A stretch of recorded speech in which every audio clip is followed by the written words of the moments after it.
Ergo oli koroonasügise tingimustes raske valiku ees, kuidas tähistada väärikalt ühe juhtiva kindlustusfirmana Eestis oma 30. juubelit. Nii et sellest saaksid osa töötajad, kliendid, partnerid ja ühiskond.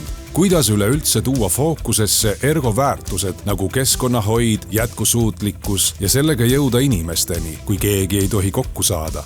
Otsisime lahendust virtuaalsest maailmast, kuid saime peagi aru, et igapäevane korporatiivne stuudios tehtud üritus ei täida meie eesmärke. Lahenduses tuli ühendada Ergo kui kindlustusseltsi olemus turvalisema ühiskonna loomisel, kuid kui mitte stuudios, siis kuhu minna, kui väljas on pime ja kole?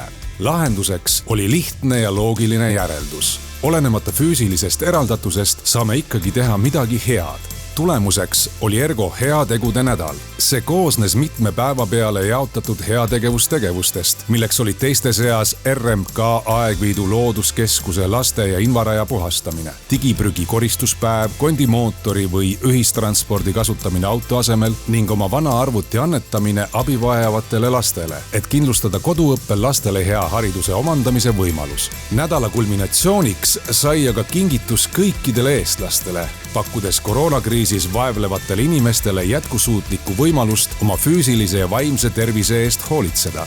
Nimelt lõime Eesti esimese pimedas liikumiseks mõeldud helkurraja, milleks sai Kakerda ja Raba matkarada. See tähendab matkarada, mis sai pimedal ajal liikumiseks põnevad ja keskkonnasõbralikud helkurtähistused, et ka kodukontorist peale päikeseloojangut jõuaks veel keha ja vaimu turgutama.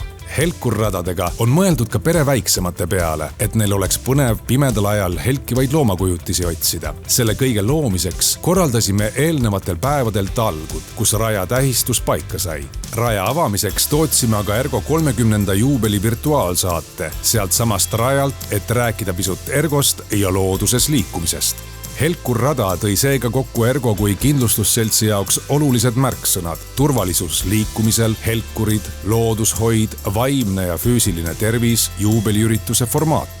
Üritus oli väga menukas ja täitis väga loogilise, kuid loomingulise lahendusega üle ootuste hästi kõik eesmärgid. Töötajatele ja partneritele meeldis, et üritusel oli praktiline väärtus, mis haakus hästi Ergoga ning oli täiesti erakordne, püsiv ja põnev.